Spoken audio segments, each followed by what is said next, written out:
নতুন বছরে বড় ঘোষণা, হুমায়ুনের বড় ঘোষণা করতে পারেন জেওপি চেয়ারম্যান। বারবার কিংমেকার বলছেন নিজেকে, তৃণমূলকে চ্যালেঞ্জ করছেন, বলছেন হুমায়ুন বেঁচে থাকতেই তৃণমূলের পতন ঘটবে, মমতা বন্দ্যোপাধ্যায় কেয়ারটেকার মুখ্যমন্ত্রী হবেন। আর এবার তাহলে এত কিছু কেন বলছেন, এত কনফিডেন্ট তিনি কেন? ইন্দাশিস রয়েছেন আমাদের সঙ্গে। ইন্দাশিস, তাহলে কি নতুন বছরে বড় কিছু কি ঘোষণা করতে চাচ্ছেন হুমায়ুন কবির?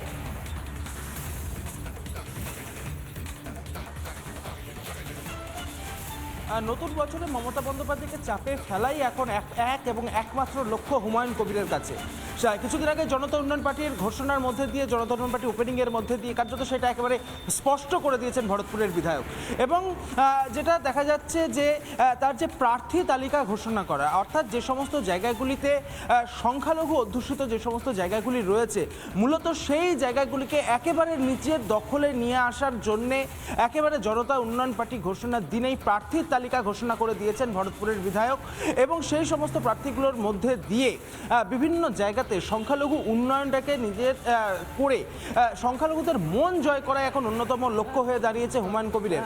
কারণ এই মুর্শিদাবাদ জেলা বৃহৎ জেলা এবং সংখ্যালঘু অধ্যুষিত জেলা, সেই জেলা থেকে মূলত সংখ্যালঘু ভোটেই কিন্তু তৃণমূল এতদিন পর্যন্ত জয়ী হয়ে এসেছে।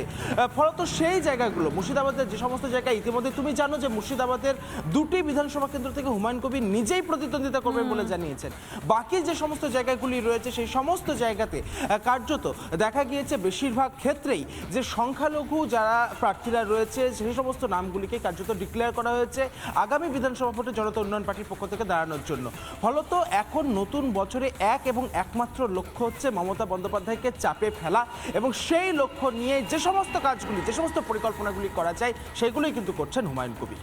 একেবারে ঠিক তাই। অন্যদিকে বিজেপিও কিন্তু বলছে সংখ্যালঘু ভোট ভাগ হয়ে যাবে, এবং যেখানে তারাই এখন বলা যাচ্ছে যে মমতা বন্দ্যোপাধ্যায় এগেন্সটে চলে যাচ্ছেন। ধন্যবাদ তোমাকে ইন্দাশিস। আপনাদেরকে আরো একটি ব্রেকিং জানাই, অবশ্যই সেটাও কিন্তু হুমায়ুন কবির সংক্রান্ত। নানা ধরনের কন্টেন্ট দেখার জন্য লাইক করুন, শেয়ার করুন আমাদের ফেসবুক পেজ, সাবস্ক্রাইব করুন আমাদের ইউটিউব চ্যানেল। পাশাপাশি অন্যান্য ব্রেকিং নিউজের জন্য অবশ্যই চোখ রাখুন রিপাবলিক বাংলায়।